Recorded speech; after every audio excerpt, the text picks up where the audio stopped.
Hello and welcome to Off the Fence, a podcast where we deconstruct difficult decision making so we can try to figure out what keeps us stuck and, more importantly, how do we get unstuck.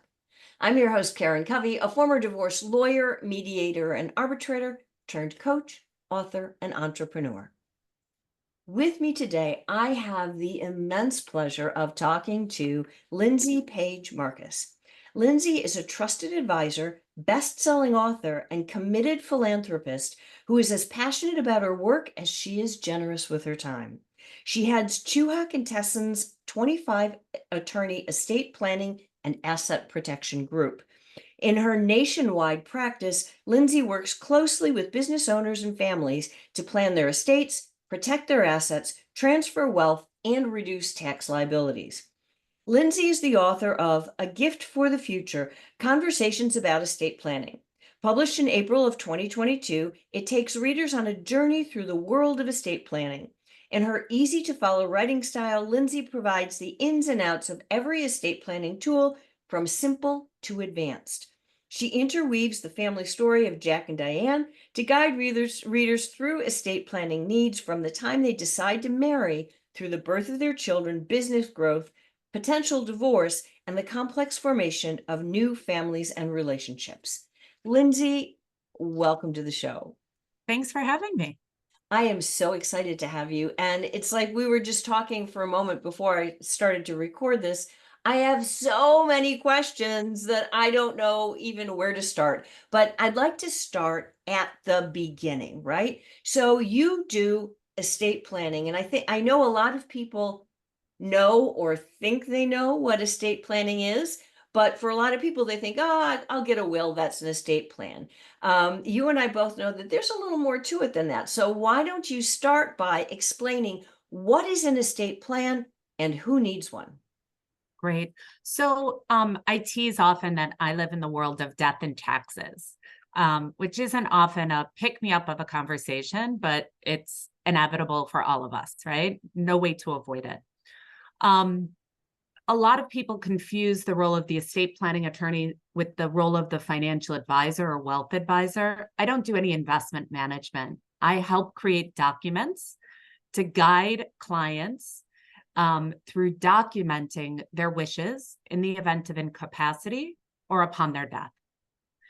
And in the scheme of that, we're generally looking to do three things. We want to minimize potential tax liabilities, circumvent the court process of probate and guardian estates, and then whenever possible, layer in asset protection and wealth transfer tax planning for beneficiaries. So it doesn't sound fun, but when you get into it, it really is, I promise.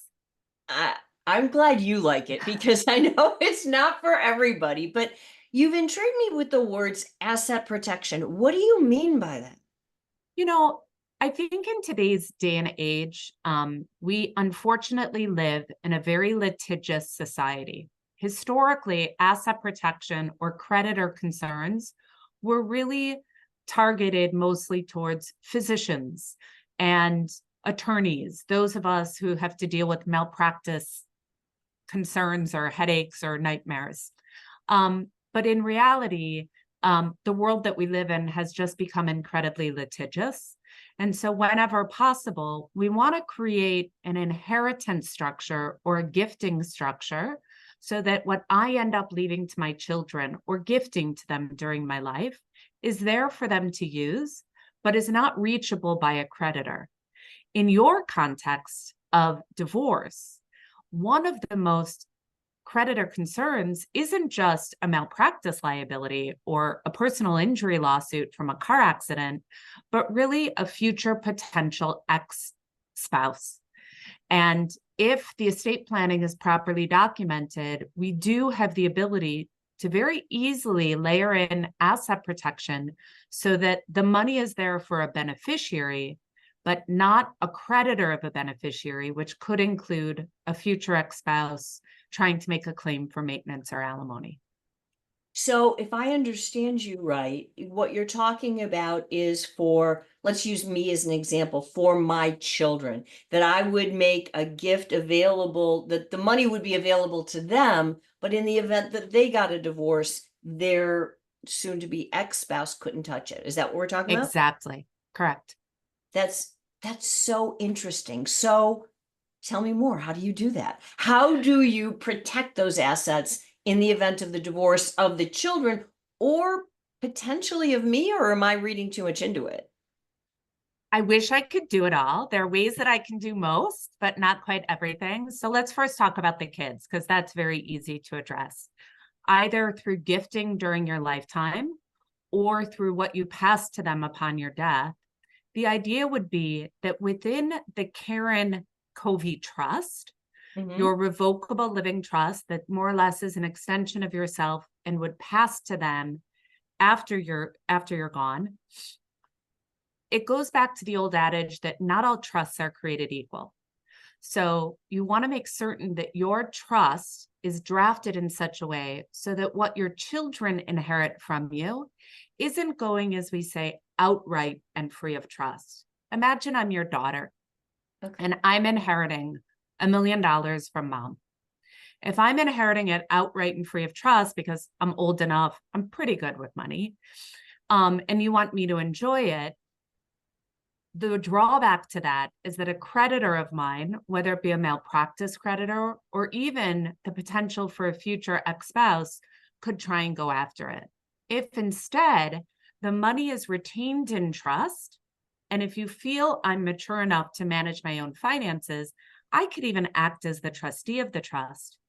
But if we structure it like that, we have the opportunity to design it in such a way that a creditor of mine can almost never touch it. And in addition to that, there are huge wealth transfer tax planning tools available. So another drawback of me getting the money outright and free of trust is that without even trying, I have $1 million in what we would call my taxable gross estate. Whereas if it was properly structured to pass to me through this trust, it Mm-hmm. could be designed so that it's there for me should I need it. But if I don't need it and I'm successful on my own, and that $1 million grows to 5 million during my lifetime, it could then all pass estate tax-free on my death. Interesting. So the primary vehicle, from what I'm hearing you say, the primary vehicle for doing this is a trust. And then, so in a trust, I know a lot of people, they think about a trust and they think they know what it is. And they also, many people say, well, can't I just do that myself? Can't I go to LegalZoom or Rocket Lawyer and get a trust form and make a trust? What would you say to that? I think it goes back to what I was mentioning previously. They're not all the same. I think an individual can certainly go online and download a form to attempt to create a trust structure that would help them circumvent what we call the court process of probate on death, which is the legal process we have to go through when someone passes away. However, I have yet to see a user-friendly domain offer trust vehicles that layer in the tax planning benefits and the asset protection that I described. That makes so much sense. I just want to put this out there for everyone who's watching or listening. I mean, you and I are both lawyers, and we understand the pitfalls. We know where the holes and the potholes in the road are, and we know how to protect our clients. And to think that at this stage in life, you can get some basic document off of a website that's going to do the same thing is wishful thinking. And maybe in the future, maybe in 10 years, AI will be so amazing that that'll be possible. But for the present, that's not possible. And what I see as the real drawback in your area of practice is that by the time someone figures out they've screwed it up, they're dead It's too and late. you Yeah. can't fix it. So once in a while we can. So it's much more work. And it's so easy to fix while someone's alive. But you're Mhm. absolutely right. It's often too late. During my life, the framework of my estate plan is often governed by what we call a revocable living trust, a document that can be amended, revoked, or changed during my lifetime. However, upon my death, that revocable trust becomes irrevocable and can't be changed. And that makes sense because once I'm gone, I don't want you or someone else to go in and change the terms of my documents. There are now a myriad of ways that we can go in and amend an irrevocable trust. So we can't say that instead of the money going to Lindsay and her kids, it's now going to Johnny and his kids. But if the trustee and beneficiaries are all in agreement, the legislature has created tools we can use to navigate this. We can't always do it, but once in a while we can. But certainly nothing compares to the opportunity we have to do it right the first time. Yeah, that makes so much more sense. And I know one of the big areas that you help people with is tax planning, because when you die, there are taxes that your estate or your heirs may have to pay upon your death. And also, in any kind of a wealth transfer situation, whether it's death or divorce, if you don't do things properly, there can be enormous tax implications. So, can you speak a little bit about what those tax implications are, particularly for high net worth people, like people who have a lot of money to lose, have a lot more taxes to worry about? Absolutely. So, in my space of death and taxes, we often talk about the size of someone's taxable gross estate. And it's a legal term of art from the IRS. And think of it as the obvious assets on your balance sheet: equity in your home, business interests, investments, retirement plan assets. But one asset that's often overlooked is life insurance. I think the challenge we run into with life insurance in particular is that it's regularly marketed as being a tax-free vehicle.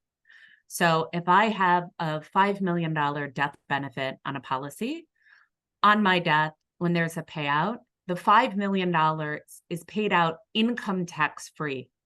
But the income tax rules are different from the estate tax rules that govern death.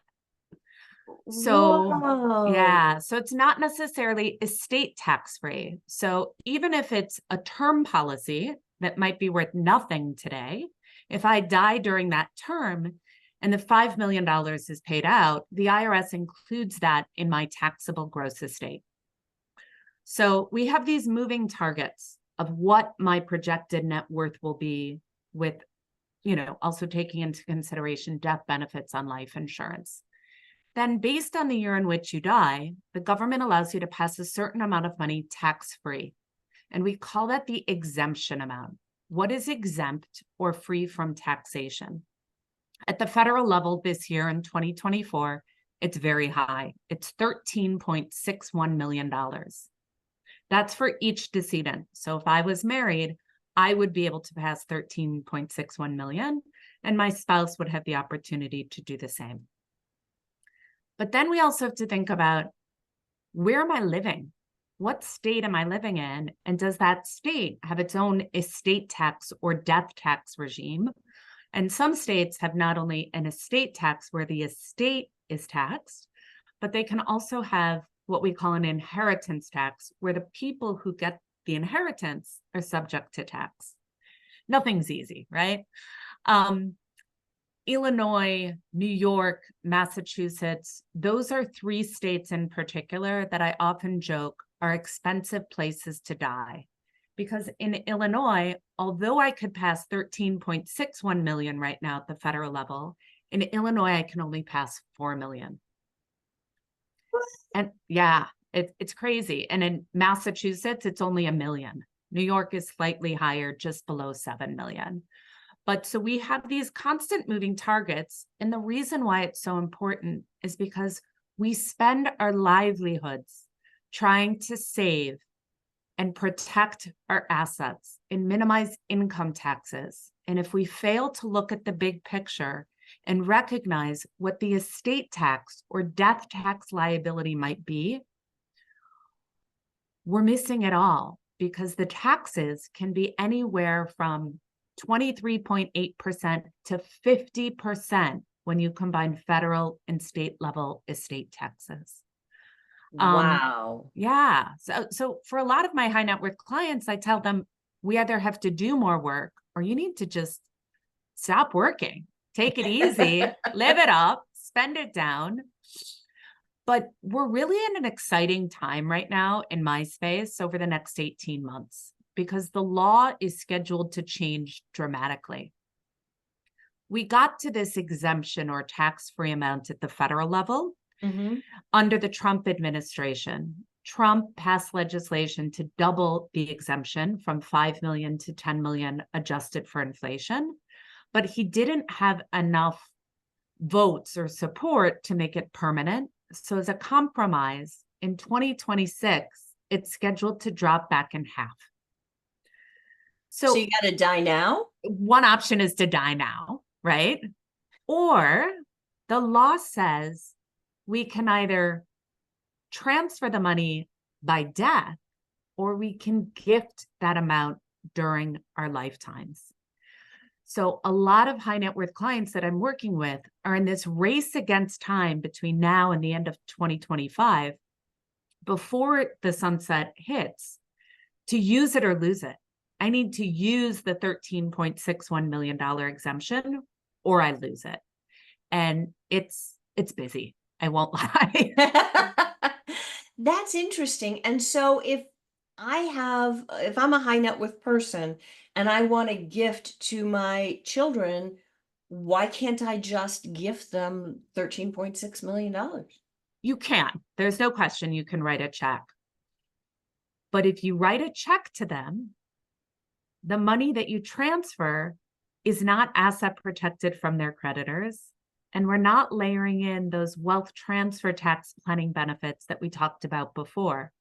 So ideally, we would create a trust, a gift trust that you transfer assets to during your lifetime for the benefit of your children. And that trust is asset protected and designed to be what we would often characterize as GST exempt. The acronym stands for Generation Skipping Transfer Tax Exempt. It's the fancy way of saying that if I don't spend it, whatever's there plus the appreciation can pass estate tax free. Interesting. So what happens? These are all the things that happen on death. But how does divorce play into this? How does divorce throw a monkey wrench into your plans, or does it? I think divorce puts a monkey wrench potentially in plans across the spectrum. We just need to navigate it appropriately for each individual family. What we're seeing more and more is that a lot of clients want to do something for their children, but they never want to be in a position where I might have to ask my children for money back, or I might have to ask them for help. So oftentimes we are doing something to children's trusts, but more often than not, even with uber high net worth clients that have hundreds of millions of dollars, despite their wealth advisory team running projections to tell them with 99.9% certainty they have more than enough money, even once the gifts are made, they're scared. And we never want anyone to be scared or reluctant to engage in a recommendation. What they often feel more comfortable with is the idea of something known as a spousal lifetime access trust, a SLAT, where it's similar idea or concept to the gift trust for the children, but instead of me creating this for the benefit of the kids, I'm creating it for the benefit of a spouse and children. And it's our hope that the spouse won't need to use this money, but just in case he or she is in a position where they will never have to go back to the kids to ask for that money. But anytime we're engaging in these kinds of gifts to trusts, unlike the revocable living trust that can be amended, revoked, or changed, the more advanced planning tools, the gift trusts, are typically almost always irrevocable and can't be changed. So if I'm living a wonderful life with my significant other, with my husband, and we're madly in love and there's no sights of divorce at all, I might not have any hesitation in making a large gift to a trust. But if I look at the statistics of friends and family around me, I may get cold feet, Or based on our history, I may feel differently. And in those instances, more and more, we're seeing couples start to talk about postnuptial agreements, to look back and address how these gift implications might play out in the event of divorce. And that's where you and your team come in. Yeah, absolutely. But you raise really interesting questions about the whole postnuptial agreement because what I'm seeing in my space, especially with families that have children, and especially with higher net worth people who are getting to be later in life, um, and they don't want to break up their estate, the money that they've built over the course of their lifetime, but their marriage fundamentally isn't working, right? So they need to restructure their marriage or their arrangement in some way. Um, but both of them are understandably nervous about, okay, if we're going to stay married on paper, but have a different arrangement between the two of us, how can we secure the financial end of that arrangement so that neither one of us has to go back to the kids and say, support me. So both of us have enough money to continue to live out the rest of our life in the way we want, but without either one taking advantage of the other. Is there any way to do that? Yeah, I think estate planning and gifting can play a significant role. I've been brought in a couple of postnups for this very reason. So I'm a trained collaborative law fellow to come in and consult on the estate planning and estate tax implications of divorce. And the couple was at a crossroads because they wanted to do just what you described, but they didn't have a vehicle to do that. So imagine that the spouse that I create an irrevocable trust for the benefit of my husband, Hmm. and I put $3 million in there to give him peace of mind and knowing that money's there. But because I'm participating in the terms and conditions of the trust, I can also help dictate what happens on his death. In other words, if he dies, what happens to that money? I want to make sure it's not going to, his next girlfriend. I want it going to our children, or I might want or need it coming back to me. And irrevocable trust can play a really beautiful role in helping to design that waterfall of funds and do so in a way that's incredibly tax efficient for the entire family unit. That's so interesting. So if I'm tracking this right, I, as the person who is trying to create this, I can do this irrevocable trust, but for the benefit of my spouse, so he's got some financial security, but I still get to keep my fingers in how that works. I mean, So you don't get to keep your fingers in how that works because the IRS, if they think you're working it or controlling it, they'll uh-huh. come back and they'll say, Karen, we're not stupid. This is really yours. You never released sufficient incidents of ownership and control. But you can participate in the drafting of the document and help outline the terms and conditions for what goes on in the confines of that trust. I see. And then once that trust is done, it's irrevocable not only by me, the person who put the money in, but also by my spouse. Is that right? Yes. So this would be a way if a couple came to you and they were either older or they don't have to be older, but they're very high net worth. They want to restructure their marriage in whatever way that they want to do it. And they want to have what I call a legacy marriage, right? So they keep their estate as their legacy for their children and Mhm. to take care of each other, but they change the personal arrangements between them. This would be a vehicle for them to do that. Absolutely. And there are some huge estate tax benefits to staying married. Tell me about those. So if I'm divorced, if I'm a single person by choice, what ends up happening is immediately upon my death, to the extent that I have a taxable gross estate, I have more than the tax-free amount. We have to pay the estate tax upon my death or within 9 months of death. Mhm. at both the federal and state levels. If I am married, however, the IRS allows us to design the trust in such a way, even the basic revocable living trust that we started our conversations with, we can design them in such a way so that there will be no estate tax owed at either the federal or state level until the surviving spouse dies. And oftentimes, this marital trust planning can be a wonderful way to provide additional assets to the surviving spouse and maximize the legacy that we can leave from a tax planning perspective for the children who are the ultimate beneficiaries. Okay, now you mentioned a postnuptial agreement. Can you explain to the listeners, A, what that is, and B, how would that fit into this kind of a plan?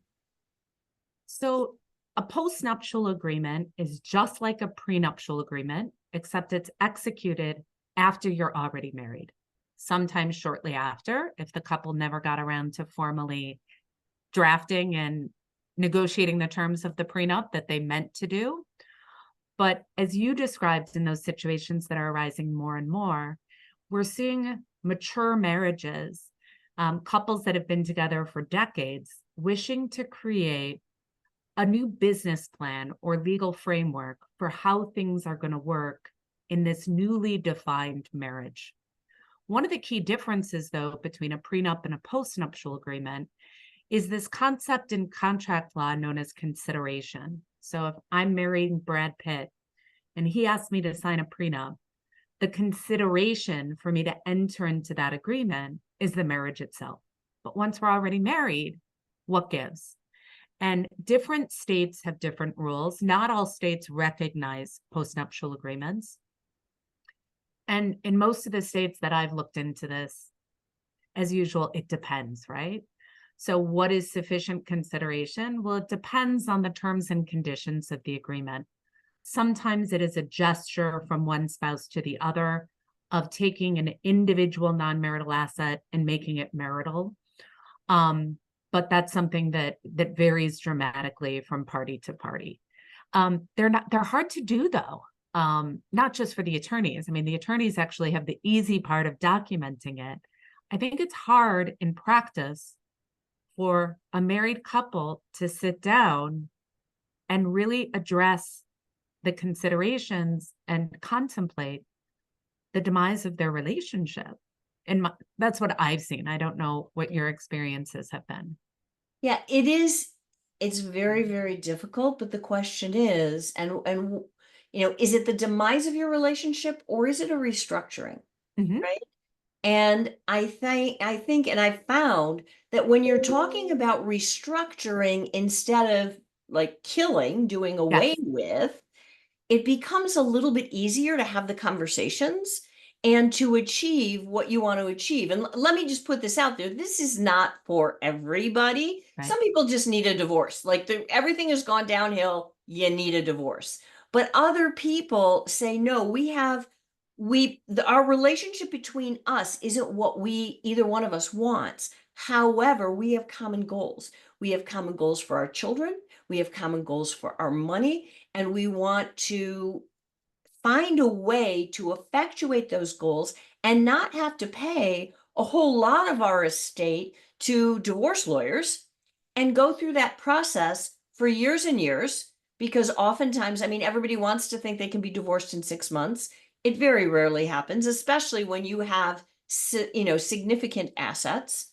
You've got a lot to fight about, right? So it takes a while. People don't want to go through that. They say, no, can we bypass that, achieve the goals that we want, and just move on? But they want some security, Yeah. right? So even in a state that doesn't allow the postnups, could you still do trust planning? Yes, absolutely. The gifting that we talked about previously has nothing to do with postnups. From time to time, those gifting documents are used or referenced as an exhibit or an agreement between the parties in terms of what's going to happen, but they're certainly they need not be hand in hand. That's so interesting. So it sounds like there are definitely tools for people to use if this is really what they want to do, they can do it. I would agree. Interesting. Now, what if they do go ahead and they get a divorce? What does that do to their estate plan? So the revocable living trust, which typically works in concert with a special kind of will known as a pour-over will, as well as the powers of attorney, those disability documents for financial and healthcare decisions, those can always be amended, revoked, or changed at any point in time. I haven't done an analysis of all of the states across the country, but in every state that I have looked up, and it's been many, upon divorce, the estate plan typically will treat the spouse as having predeceased. So in my delusional hypothetical where I'm married to Brad Pitt, if he dies before me, even if I don't update my estate plan right away, he will be deemed to have predeceased me. But that's really a Band-Aid because, as you know, and I'm sure you've talked about with countless clients and on your podcast before, just because the divorce decree or estate plan says one thing, the beneficiary designations on life insurance and retirement plans govern. And although Brad might be deemed to have predeceased me, his brother, my ex-brother-in-law, or his family members might still be listed in areas of control or as beneficiaries of my plan. Ooh. And the law doesn't necessarily treat Brad and his entire posse as having predeceased me automatically. So I encourage anyone and everyone going through a divorce, update your estate plan. It's so easy. It's nothing like the divorce process. In the context of gifting, it's a little more involved because those documents are irrevocable. If we know that a divorce is contemplated at the time that we're engaging in the gifting, we can often draft contingencies so that I might want to leave $13.61 million in trust for Brad. But if we divorce, he's on his own. And then it immediately goes to the children. Or maybe that's part of our agreement, as we talked about Brad and I restructuring the terms of our marriage and our relationship. And maybe we agree that that 13.61 million that I'm setting aside in trust for him is then considered his individual non-marital property. So there are ways we can address it differently, but it is a consideration. You know, a question I get from my clients over the years that I've gotten a lot is, when do I do this, right? I'm going through a divorce and nobody wants to be in the middle of a divorce, and should something happen and they die, they have their soon to be ex-spouse, but not ex yet, inheriting everything that they've been fighting so hard to keep for themselves. So what would you say to them? Should they get a new estate plan and new documents during the divorce or after the divorce, or both? So I often try and defer to my fellow co-counsel, whomever's guiding them in the divorce process. Some are more, I don't know, let's say aggressive than others. And you can imagine situations where if Brad Pitt found out that I had amended and restated my trust to cut him out, what he might do or how he or his counsel may react to that. So I often consult with the divorce attorney representing our mutual client to make sure that nothing we're doing is going to create more conflict between the parties. But absent that, it's really easy for us to make the updates and changes. And even if my fellow co-counsel says, you know what, I don't want you to formalize anything until the marital settlement agreement is done, I'm like, okay, not a problem. And I'd work with my client to prepare the framework so that as soon as the MSA is signed, they're ready to sign their updated estate plan. So there are different things we can do, but there are also a bunch of estate tax planning tools that can be incorporated. And I would love more advisors to consider as part of the divorce process. So oftentimes there is a reference in the MSA whereby Brad needs to agree that he is going to provide maintenance or spousal support to me, or vice versa, where I need to provide it to him. And as a security for that, in the event one of us dies prematurely, there might be a life insurance component. Well, as you know from our conversation earlier, life insurance is income tax free, but not necessarily estate tax free. And it could have a negative impact on my estate when I die, if I'm the insured, and then another one on Brad's estate, ultimately hurting the children who we care about.